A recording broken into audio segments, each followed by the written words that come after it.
Great. All right, Ben, I throw it to you. Take it away, my friend. Okay, cool. Well, thank you so much. It's cool to have a platform to be able to talk with the people of Idaho and let them know what's going on. I have a piece of legislation that's working its way through the state house. It's developed to protect our children from pornography online. And I was hoping, if it's possible, I sent you an image that if we can throw it up on the screen at some point, it doesn't have to be right away, but I'd love to walk the audience through that image, because it kind of it has kind of my talking points, and it's easier if they can see that at the same time as I'm talking them through it. But the bill number is HB 498. The image will say 448. That's old information, but HB 498. And it's a piece of legislation that I believe is going to make a huge difference in Idaho. It's going to, I kind of look at where we're at right now, and a recent survey set of 13 to 17-year-olds say that 73% of them have watched pornography online, and 58% of the teens surveyed had stumbled upon it accidentally. The average age of first exposure was age 12, which means that there's some 8, 9, 10, 11-year-olds that actually were exposed to pornography online. And so it's a serious problem. And when I think about like what are 13 to 17-year-olds, where they're at now, they're dealing with seeds that are planted by the porn industry into them that will have impact on their relationships, will have an impact on their families, that certainly often lead to addiction and dysfunction. And so those are seeds that are planted. And I'd love to see, like, when I envision 5 years from now, say an 8-year-old who's 13, what I'd love to see is a situation where they haven't been exposed to this. And so the way to do that, I think this legislation operates in a way that is putting the responsibility where it really should be, which is on the content providers, the porn providers. They need to create a way to keep kids away from their content, and it's really their responsibility. And this legislation is drafted to do that. It's been passed in a total of 8 states so far, and it's in 21 other states have active bills to do this. So it's a recognized problem. It's often bipartisan. It finds bipartisan support because I think most anybody in our society recognizes that this is a real issue and that our children shouldn't be exposed to this content. The method that it uses is it says that these content providers, they have to create an age verification system. They have to have some way of verifying the age of the people on their sites before they can access the content. And if they do not, and it creates harm for a child, it gives the parents the ability to hold them responsible by suing them for $10,000 or more. So it creates a very real threat to these content providers, to the porn companies. And it says, if you're not going to protect the kids, then you're going to pay.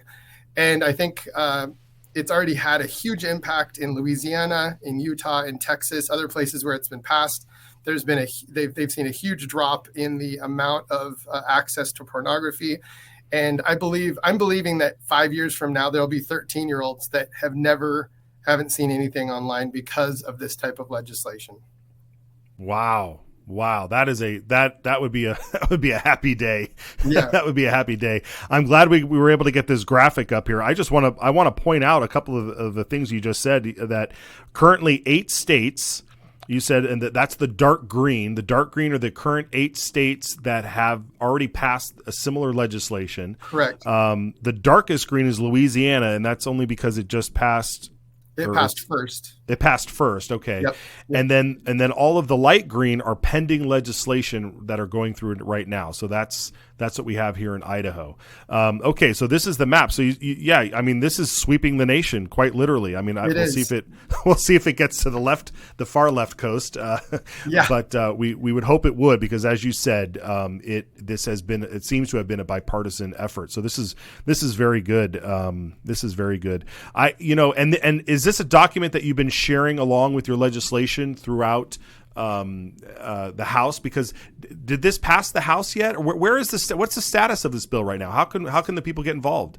So it's passed out of committee unanimously, out of State Affairs in the House, and it should be towards the end of the week. It should be on the House floor. So if you email your legislator, tell them that you want to protect the children of Idaho from adult content online, and just let them know that you support this legislation.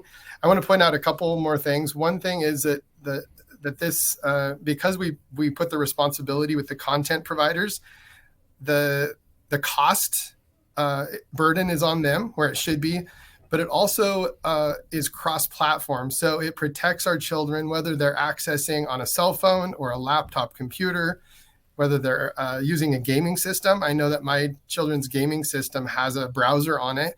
So it's going to be cross-platform, and it'll protect children wherever they're accessing the internet from.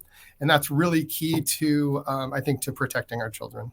Absolutely. I mean, we see a similar bill that's going through the Senate now that is requiring the cell phone makers and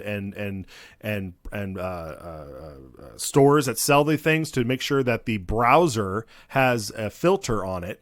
But as we've seen argued, that doesn't stop any of the other apps from delivering content.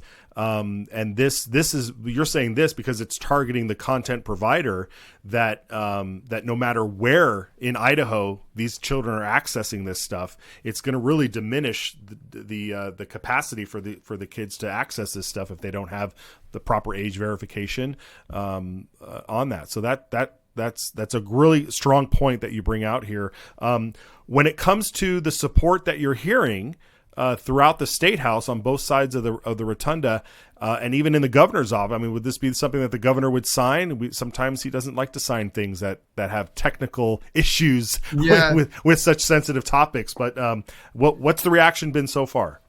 It's been really positive so far. I haven't had anybody say no. The big concern is IACI, which is the Idaho Association of Commerce and Industry.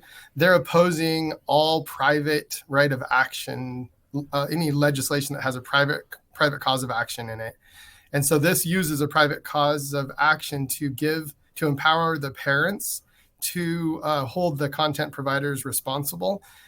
So my biggest concern is that I could get pushback because they're going to score the bill negative, I'm guessing. I'd love it if they didn't. So if this got back to them, I'd love for them to support this bill and protect the children of Idaho, and recognize that there is a place. And I'll just really quickly, our consumer protection legislation in Idaho has used a private cause of action since 1972. So it's not like this is unprecedented at all. It's actually, there's plenty of evidence that this is a great way to hold these types of, I'll say, bad actors accountable. Yeah. Okay. This is a bit shocking here that IACI, an organization made up of business owners, right? I mean, that's essentially what it breaks down to. They would be opposed to this bill because parents would be allowed to sue companies for redress, porn companies. I mean, I mean, we're going to watch that, because that's absolutely ridiculous. And if they're doing it because it's a principled matter, that's ridiculous. I can't imagine anybody defending this or attacking this bill, because you're essentially saying it would take away the teeth. I'm almost speechless here. The teeth of this bill is being able to hold these companies accountable if they are not verifying their content is being seen by adults and not minors. That's correct. Yeah. So the recommended solution is to have the Attorney General's office be the enforcement mechanism. And the key to this legislation actually being upheld in the court system is that it's not the government that's doing the enforcing. So I think it's been tried in 3 states. I know of 2 states where the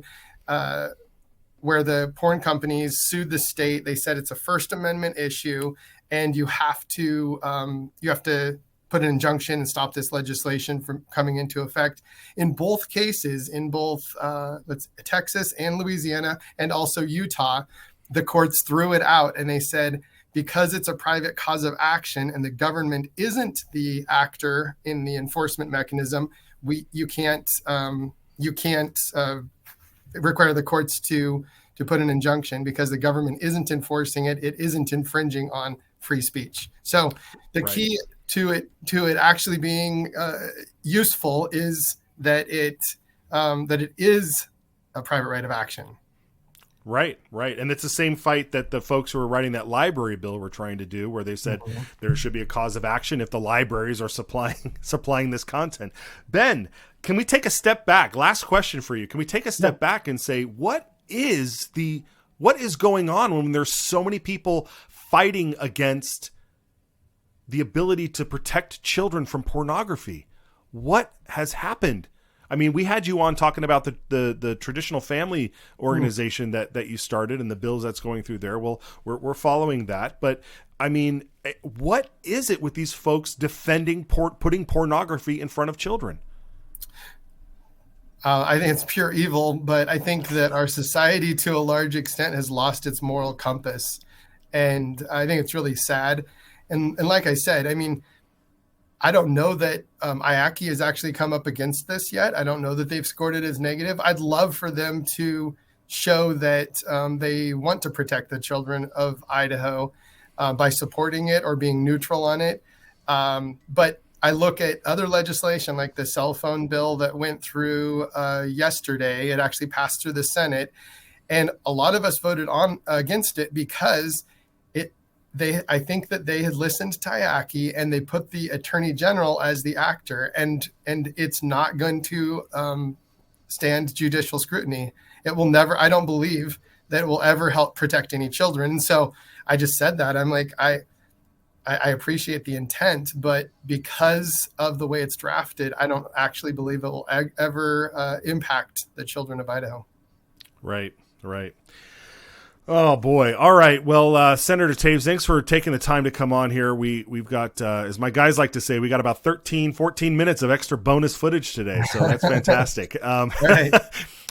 Where can people follow you? How can they support you? And we're going to make sure we'll follow up tomorrow and make sure that folks know how important this bill was. But where can people follow you and keep track of your efforts? Yeah. ben4idaho.com, the number 4. So Ben, the number 4idaho.com. And I'm starting to send out consistent newsletters 2 times a week through Substack. So same thing, if you search for Ben for Idaho on Substack, you can find me there and subscribe to my newsletter. Fantastic. All right. Thank you again, Ben, for joining us. Senator Toews down in Boise. We'll talk to you soon. All right. Thank you. Bye. All right.